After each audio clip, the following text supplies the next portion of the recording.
Hello everyone and welcome to your horoscope for the week of June the 12th till 18th, 2023. We have a really interesting and dual week ahead of us, and this is because towards the very end of the week, either the 17th or 18th, depending on where you are on the planet, we have a powerful new moon in the sign of Gemini, which does hold a conversation of tension with Neptune. So that can go either way, and at the same time, new moon creational energy, especially within the mind Gemini, it can also go either way. But before we get to that, we have a lot of sextiles in the sky. We also have an energy shift where Mercury freshly entered into its ruling sign of Gemini. But as soon as it entered, it starts holding conversations of tension. So again, this points to a powerful disillusionment. And collectively speaking, because the sun, but especially the new moon at the end of the week, is going to speak in, tension, a square with Neptune, that means that there is going to be a lot of news circulating, a lot of misinformation, and, Gemini, a lot of mediated conflict, as in what is true, what is not true, one opinion, the other opinion, or, for example, one news channel presents a fact in a certain way, and the other news channel the opposite way, and it's the same thing. Now, of course, this can also represent a lot of news. Gemini can represent the lower mind, the gossip about celebrities, about important people, about important events, celebrations, etc., etc., because we have a strong activation of Leo energy as well. But that is the distraction of all. That is a very, distractive energy taking us away from perhaps what is important. Yet even that, it can be, for example, a lifesaver, especially when whatever it is that we have to do in the present moment is a little bit too much mentally. But let's get to the specifics a little bit later on, because at the beginning of the week, we do have certain important celestial conversations where, as I said, Mercury entered Gemini, but more importantly, Pluto on the 11th. So today, when I'm recording this, is moving back, retrograding back into the sign of Capricorn. Now, we may not feel this energy immediately, but we will start without a shadow of doubt feeling it, this week. So, I mean, next week. And the first expression is, of course, collective, because Capricorn is the world stage. Capricorn is the world of the rich, powerful, politics, rulers, centralized power, patriarchy, etc. And, even personal, in our personal lives, it can be hierarchy at work, at, anything where there is a control system or hierarchical system. For some people even within the family. So we are definitely going to be feeling this. Capricorn going back to finish its job. And as I said in earlier horoscopes, this is the wrecking ball. This is where it is deconstructing that which is still standing but is destined to be reshaped or reused. Or again, I have to go back to the most wonderful astrologer Pam Gregory, the analogy she used: when a tree falls, as it rots, that rot is food and the promise of new life. So this is how we have to look at things really. But with a new moon, also this week, well, this also represents creational energy. That whatever needs to take the place, of what's falling, what's rotting, what Pluto is deconstructing, and this is both collectively and individually, but I would expect the collective expression to immediately come online. And Gemini is where the new moon, the thought, the blueprint, the schematics, the promise, the idea of what is being born, being created or growing out of the rubble or the symbolic rot is, becoming clear to us, but not necessarily very crystal clear immediately, just that something is growing.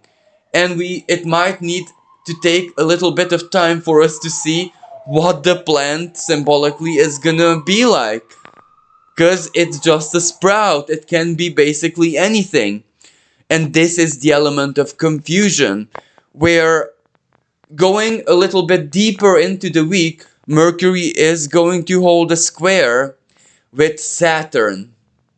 Mercury in the sign of Gemini, its ruling sign, very powerful there. And Saturn in the sign of Pisces, very strong, mutable, and of course dual energy. Now, on a practical level, especially in our individual lives, this might represent, a bit of clumsy hands.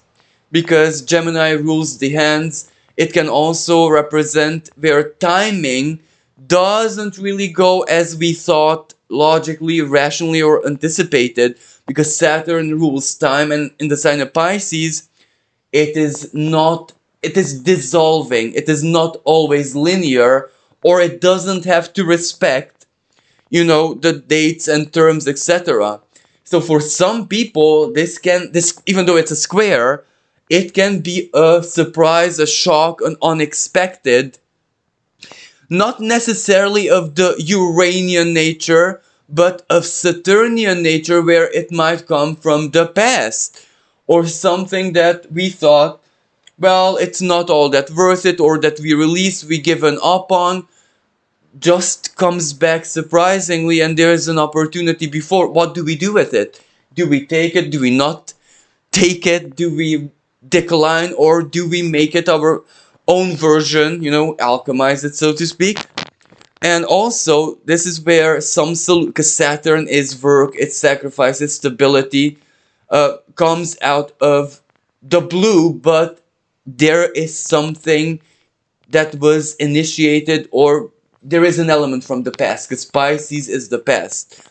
So if it comes unexpectedly, then we are chill. What do we do? Even if it's like resolving something, even if it's like a solution, even if it's like something that we truly need, it might come so unexpectedly that it will take some time for us to try and process it, to analyze it, to weigh it, to, in a way, judge it, but not in a negative sense. As a use our clear judgment, which does need a bit of, because Mercury in the sign of Gemini wants to be very, very down-to-earth, rational, logical. It needs to see a sense and a logical construct in anything. Saturn in the sign of Pisces goes against that, where sometimes it's just faith. It is just from the realm of the unconscious, realm of dreams, karmic, or imagination, fantasy becoming real, and we would not expect that. Now, the other expression of this is where there might be certain delays in, as I said, transport.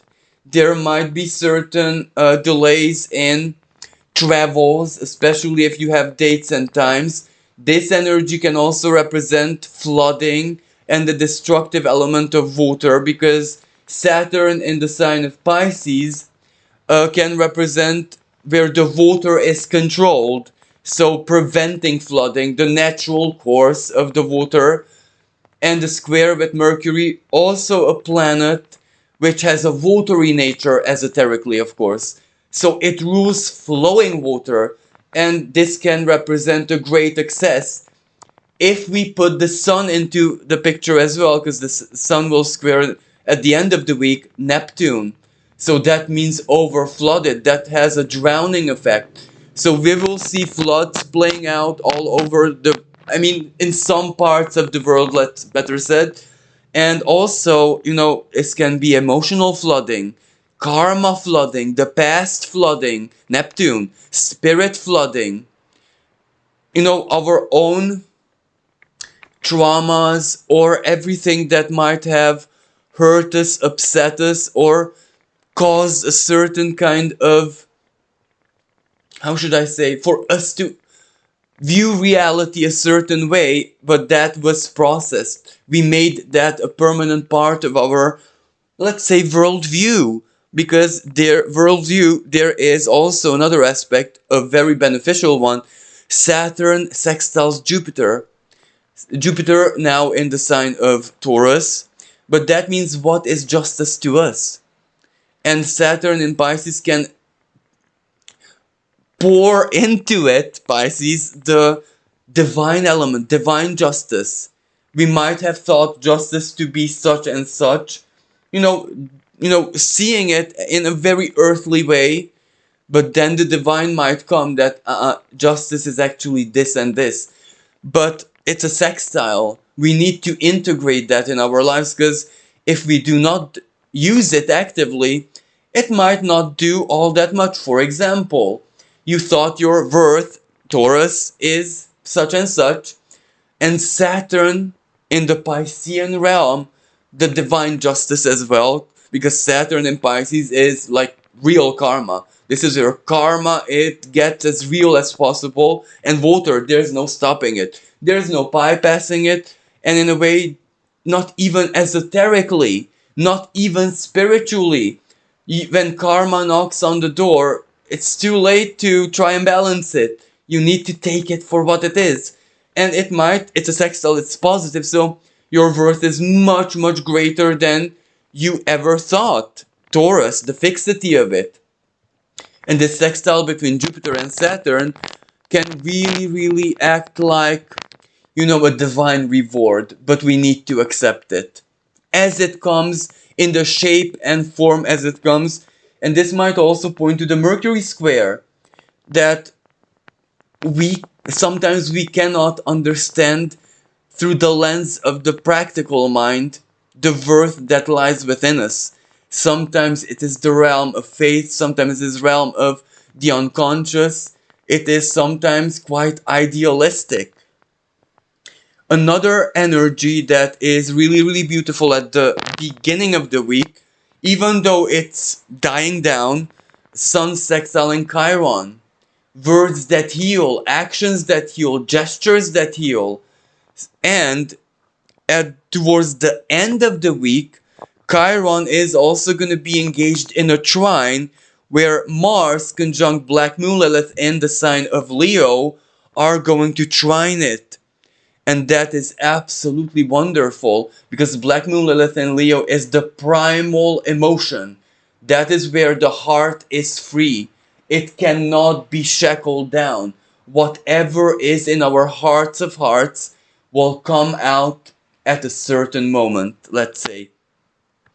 And this is where not even the realm of the unconscious can actually block or go against what is in our hearts of hearts, because there will be a moment when it will burst out. And Mars, being very, very comfortable in the sign of Leo, it will burst out. And it's positive, the raw emotion, the raw truth, the raw feeling, creativity, courage, initiation. Or Leo, what we deserve, our inner sun, allowing ourselves to live it, to express it, to embody it even, can be profoundly healing, because it holds a trine to Chiron. But this is again towards the very end of the week. Going still back to the beginning, Pallas Athena also conjuncts. Pallas Athena is the asteroid which has to do with tactics, with, mental superiority, like a chess game. The foresight, the planning, etc. can lead to victory. And she conjuncts Black Moon Lilith. So again, the raw truth, the emotion in our hearts, it is almost like being set up to burst out. Because the conjunction Pallas Athena, Black Moon Lilith is at the beginning of the week. And then the trine, Chiron trine, is at the end of the week. So again, we can see here how it's being set up. And Mars is, the male principle, which is based very much on action. It is very much immediate. It always likes to use raw force. Pallas Athena has also that side of her, because when tactics fail, then there is overpowerment in that sense. Now, navigating back towards the beginning of the week, around the 13th, we also have a pretty hard aspect where Venus holds a quincunx in conjunction with Saturn. Venus is in the sign of Leo, the heart. So, as I said, the unconscious, or the realm of the spirit, or Saturn in Pisces, the control we have over our inner being, it cannot shackle the heart's desires. So the shackles might fall off and we might not be prepared for it.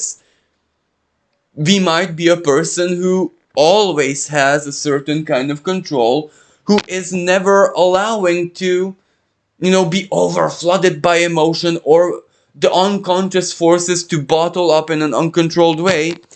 Now, Venus might, in the sign of Leo, might provide the opposite, where desire, want, need, and, how should I say this? Saturn in Pisces is basically our hormonal configuration. So serotonin, the happiness hormone, if it's missing from your life, it doesn't matter who you are. It's, how should I say, imperative. In certain situations, in certain cases, it is imperative that we get it. So we might not be able to control our desires at this moment, especially with the quincunx. Now, going back to Saturn, it holds a square with Mercury. I have to mention that this might cause small accidents because, like, for example, sprained ankles. Pisces rules the feet, and Saturn is the bones, is our solidity, how we keep our balance. Mercury in the sign of Gemini is movement and motion and going there, getting there. So, there might be certain kind of accidents, some funny, some might lead to a trip to the emergency room, but this is where it's usually not dramatic and it's not doom and gloom. It's not, the big energy.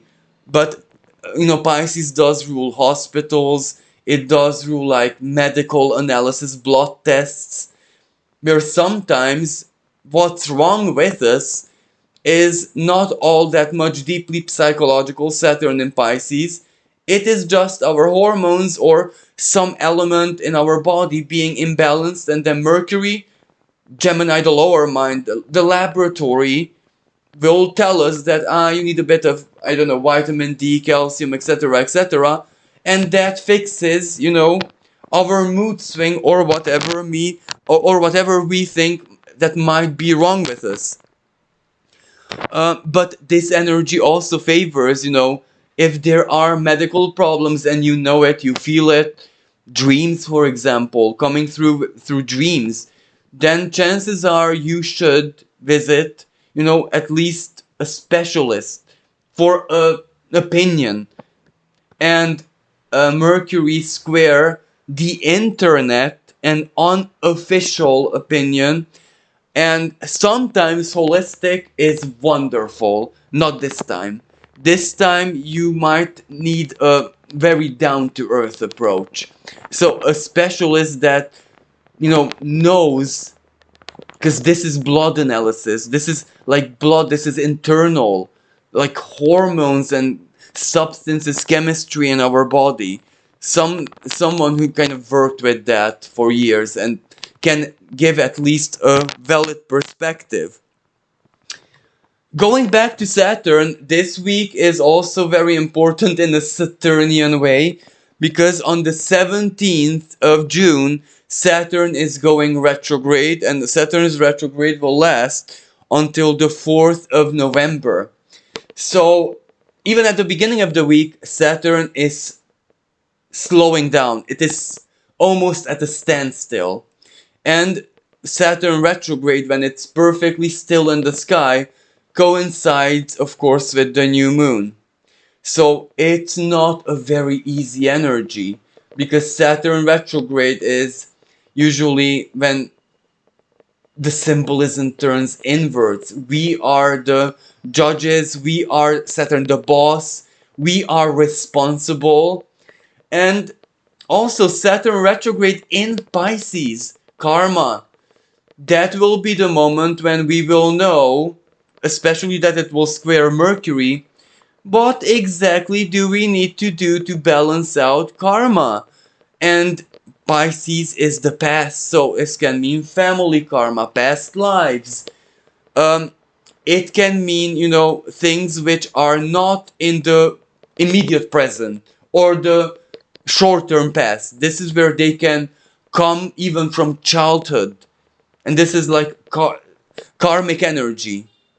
But the information of it, getting to our awareness so that during this Saturn retrograde we can do something about it, or even sometimes doing about it just means acceptance. It means, for example, forgiveness, or accepting that a person who you blamed all your life for XYZ, well, in truth, that person was in their own way helpless.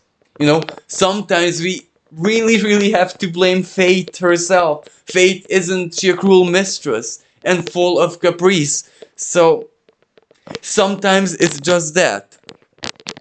On the 14th, we have a moon conjunct Jupiter. That can mean a moment when, something really, really sparks up our senses. We see value, we feel value, a promise is made to us. Something is too good to be true. So, of course, delight in the opportunity, delight in this reflection. But the rules of Jupiter, it's not really yours until Saturn manifests it. So, promises this week should be taken with a pinch of salt, because not that they're malevolent, that they won't be kept, that they might not go the way we imagine. And with the Mercury Saturn square, this is where solutions, whatever comes into our life, because Mercury and Gemini is practical energy, communication, paperwork, everything that we need to do uh, in an official way or verbally, it's there and it's moving very, very fast. But square to Saturn, it might not meet our expectations, our feelings, and this energy might be extremely heavy for spiritual people. Why? Because Neptune will also square the Sun. Disillusionment, disappointment, sorrow sometimes. Did the spirit lead me wrong? Can't I trust my intuition anymore? Why do things seem so very different than my intuitive sense or my instinct or whatever showed me how it's gonna be? Well, it's because sometimes Neptune is the illusion. Even the divine source has to motivate our ego with a bit of deception. But reality in itself is a deception, in the sense that how real is it? Nature and the laws of nature might be the illusion which is the most real. But anything that strays from that, well, that is more in the realm of Neptune than anything, really, if you know what I mean. So even the spirit can, use certain tricks to lure us, pull us into the right direction, pull us off from a path of, for example, sheer ego, or certain promises of the spirit to Saturn in the sign of Pisces. Timing is not linear, so it can be instant. For example, well, I didn't expect this only in 6 months, or much later on, and it's here. I'm not ready. What do I do? How do I cope? This isn't a good timing for me. For example, the big love or something. similar to it. The big job, the big contract. Well, you did really not expect it and you were not ready. You were even in siesta mode and it's there. Saturn, or the opposite. This is the timing. Every sign points to this, but it's not coming. And of course, we get into disillusionment. Everything is a lie, etc. But it might come in 3 months, in 2 weeks. Time is not really linear at this present moment with Saturn in Pisces, especially standing still in the sky. And of course, with Mercury and Gemini, the internet is going to be filled with Mandela effects and all of that stuff. That is to be expected.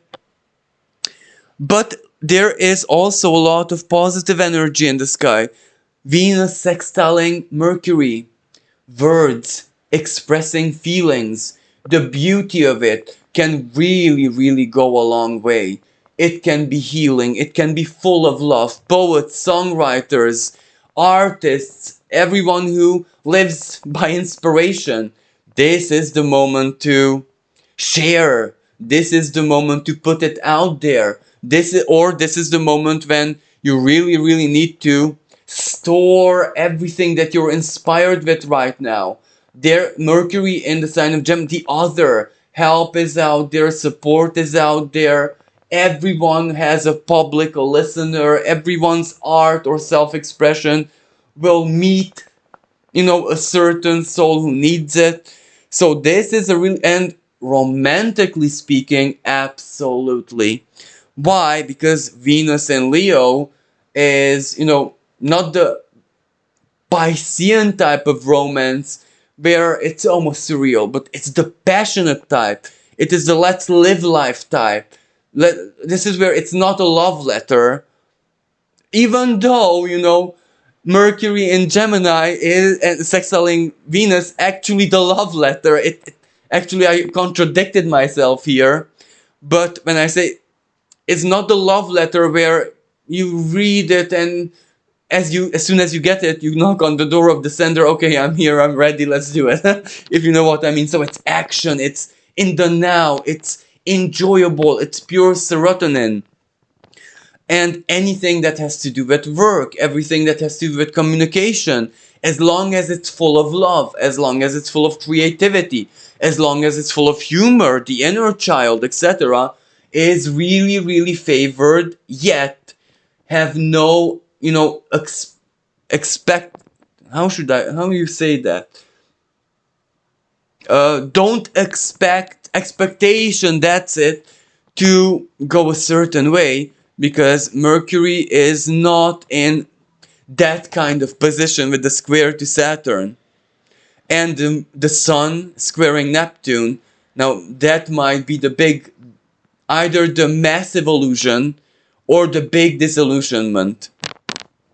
Now let's get to the star of the show, where of course it is this new moon in the sign of Gemini. Now this new moon takes place at 26 degrees of the sign of Gemini.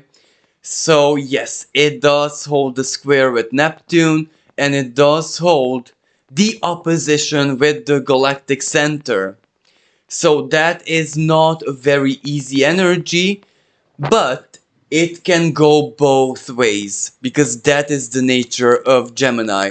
And the galactic center, well, Sagittarius is the host of the black hole at the center of our galaxy. So the good news is exactly the divine creational force can basically eclipse everything, both Neptune and the sun and the moon. So there might be a chance where it is exactly the divine who is the grand orchestrator. So hence the Neptune square, it's not how we think it's gonna be. Or we might not really have any other choice but to observe the miracle of it. But on the other hand, Neptune squaring a new moon, well, this can represent rather strong emotional outbursts, because Gemini, speaks. Gemini expresses itself. And Neptune is the deepest feelings.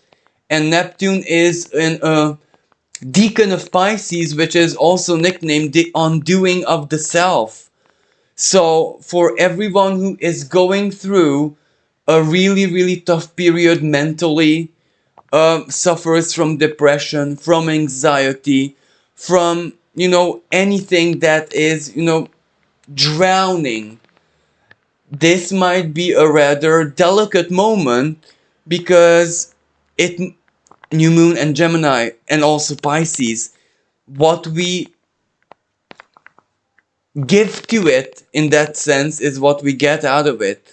So if we might focus on the doom and gloom, it will basically start drowning us. It will start becoming more and more and more and more real. And this is where both Gemini and Pisces, the balance, and how should I say, when a skateboarder does all the stunts and stuff like that, well, it is really led by the instinct. And that instinct doesn't come naturally, it was trained, yet still, it also sources from deep within the self. So this is where we need to apply all of our tactics, all of our skills, all of our deepest wisdom to go beyond both Neptune and the Gemini Sun. Because this energy can turn to the other expression, way too optimistic. This is where it's way too good to be true. Well, chances are it will be way too good to be true. So we cannot allow ourselves to sink either into depression, but neither into something which is pure fantasy or pure ideal that can never ever become, factual. Now, another element with this new moon, it is that it's conjunct Juno, the asteroid of partnerships. New moon, so that means a new relationship. Now, this new relationship, but relationship, I mean also contracts, work, any kind of, for example, speculation, financial speculation, business partnership, etc., etc. Gemini, the trader, it knows how to make strong tactics. This is where, of course, embrace it, but don't, make any very, very strong commitments. Allow this energy to settle down, and the partnership, the partner, the love, the romance, the good news, the offer, whatever this might be, to grow and show what it truly is going to turn into. And another specific with this is that the new moon is going to be squaring Ceres, retrograded back into the sign of Virgo. Ceres is the planetoid of, nurture, food, especially in the sign of Virgo, agriculture.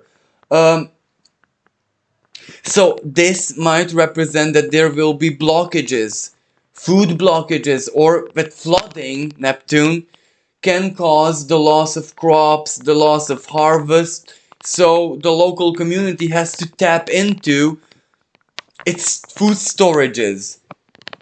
So if you know that you live in a zone where there is a strong risk of flooding, you might need to get an extra, bottle of water, cans of food, etc., etc.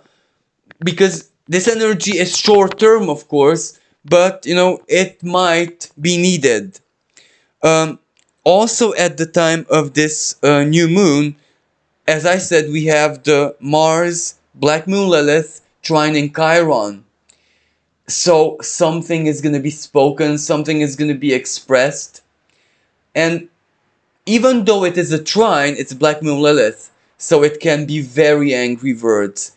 It can also be deep hatred, for example. And new moon. Well, a new moon is when the moon is dark. Or just a few moments before the new moon when the sickle of the moon is cutting. cord cutting. So angry words might terminate contracts, jobs, relationship, siblings, relationship between siblings, cousins, because that's also under the rulership of Gemini. So, we must be careful of our words not to wound, not to offend, because Chiron, we can be aggressors. Black Moon Lilith trine Chiron. It's a trine, but we must understand that sometimes the trine favors the aggressor. For an aggressor, a trine, Black Moon Lilith trine is the most beautiful energy when they can wound everyone. Like, let me give you an example. A really, really angry politician or star goes on TV and really puts it out. And it offends so very many people. And then the apology letters, and I didn't mean it, yet the publicity was there, the attention was there, and the wound was there. Now, with Mars in the picture, Black Moon Lilith, law enforcement can wound, and the apology might not really mean a lot in that sense. So, again, with the square to Neptune, new moon squaring Neptune, this is where political promises, what politicians and governors, etc., put out there, well, this might not actually turn out the way they say. And let's not forget Jupiter. Jupiter sextile Saturn, Saturn standing still, and even going retrograde. Something happens in courts of justice. Rights are given, or there is a ruling which represents a collective truth. Sextile, we need to use that. Demand rights, or if something is offered, do you accept it? This is where the bad attitude would be, oh, I don't believe in justice anymore. I'm not even gonna bother. But it can be a favorable solution. So, sextile. No one, the universe cannot force you to accept it, to use it, but, it can advise you to, well, maybe sometimes the collective flow of the law is what holds the solution. Sometimes that is karma that everyone is waiting for. It, of course, caught in a certain situation. And another specific is, again, I have to go, new moon conjunct Juno, partnerships. So this new moon is kind of bound to form partnerships. And on one hand, it is absolutely wonderful, but on the other hand, the Neptune square, let's not judge it yet. Let's allow time to see what it turns into. So let's not jump into a strong commitment. Let's just take it easy. And let's not forget that Venus is gonna have her retrograde in the sign where she is right now. So she's just setting up her retrograde themes. And Venus is sextiling Mercury. So, things have to come together. Things, alliances, partnerships, or whatever it is that we share and we communicate has to be out there. But we must allow it time to grow into something. And, of course, sometimes it is our hearts that will feel totally differently as time passes.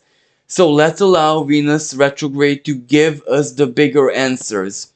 Needless to say, I know it's a new moon and it favors creation, but as I said, to any new moon there is a element of we terminate something, not karma, us. Because the moon sickle is in our hands and we cut it.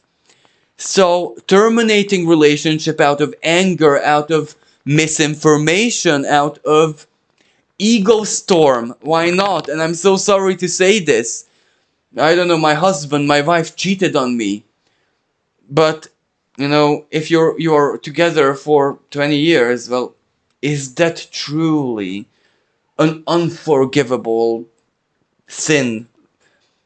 Of course, you are the judge of that, but allow Venus retrograde to show you the way and the own values of your own heart.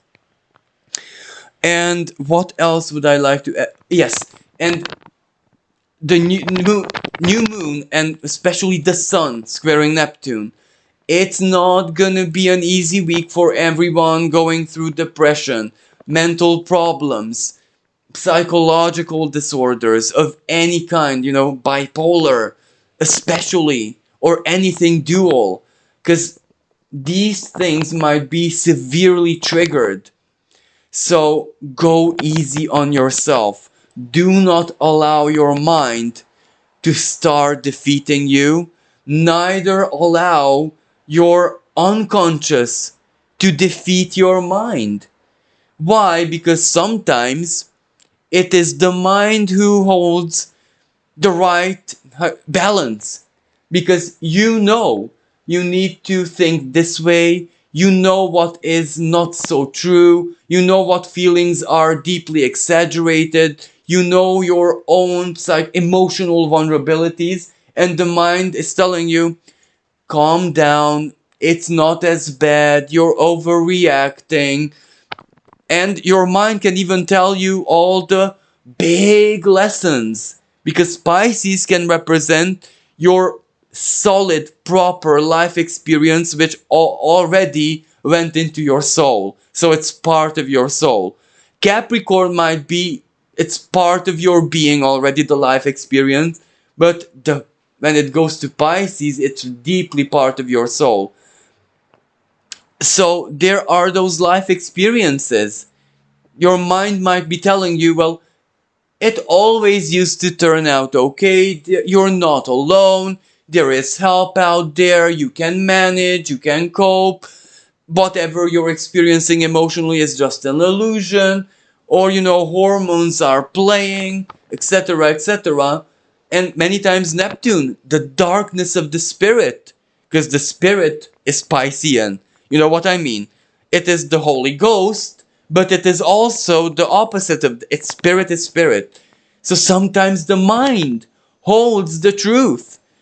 The mind is our, how should I say, rational soul, which helps us cope on the earthly plane. Sometimes a trained mind, because this isn't the chaotic, self-defeating, Five of Swords tarot card kind of mind. This is where the mind knows, because it lived. It is trained, Gemini. So it knows, when you're down, do this and that and that. You're not alone. There's help out there. See things differently. Go out and change perspective. And Neptune, the darkness of the spirit, might come. Na na na na na. Everything is black. Everything is doom and gloom. Or vice versa, where the mind is where it will not turn out in a positive way, everyone is using me, and this is where I'm just giving the typical themes of how a person can experience the square. But there can be Neptune, where the spirit is there, the realm of faith, divine, the divine love. We exist, the biggest truth of all the zodiac, let's say. We exist because the Creator allows us to exist. That's a sign of love. That's undeniable. There is that truth we can tap into. And let's not forget the Galactic Center. So the Galactic Center eclipses, in a way, the new moon in Gemini and Juno as well. So sometimes this is where it's the divine blueprint, the divine schematic, the superiority of the divine intelligence playing out. So let's not judge the situation prematurely. Allow us to see what the divine wants, or what the divine might be downloading inside of us, before we give any importance to that Neptune, in that sense. And then later on in June, Neptune's going retrograde, so we will have a lot of time to process whatever happened to us, but on a deep soul spirit, on a greater spiritual level, so to speak. So, and the opposite of this is where the illusion.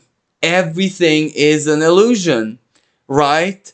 Well, this new moon holding an opposition with the galactic center, maybe not so much. Some things, especially the divine download, can become real, despite whatever our human expectant might tell us. So this is where let's not judge what this new moon is creating in our lives. Let's give time for Venus to process it and also Mercury to be able to process it after it breaks up its square with Saturn. So I do hope this horoscope was helpful. Thank you so much for all the love, all the support. And remember, if you're going through a really hard time mentally, the realm of the spirit, but in a way of the Holy Ghost, not the opposite, is there. Faith, but deep faith and connection to the source, communication with the source, whatever that means to you, can fill you with hope, with strength and endurance to, cope with absolutely anything. And before I don't forget one last thing, escapism, substances, especially drink, alcohol. This is where you need to know where your limit is. Because Neptune can be drowning. It can cause shameful expressions because Neptune can also represent shame. So, how should I say? Respect your limits with this element. So thank you again. Until next time. Bye for now.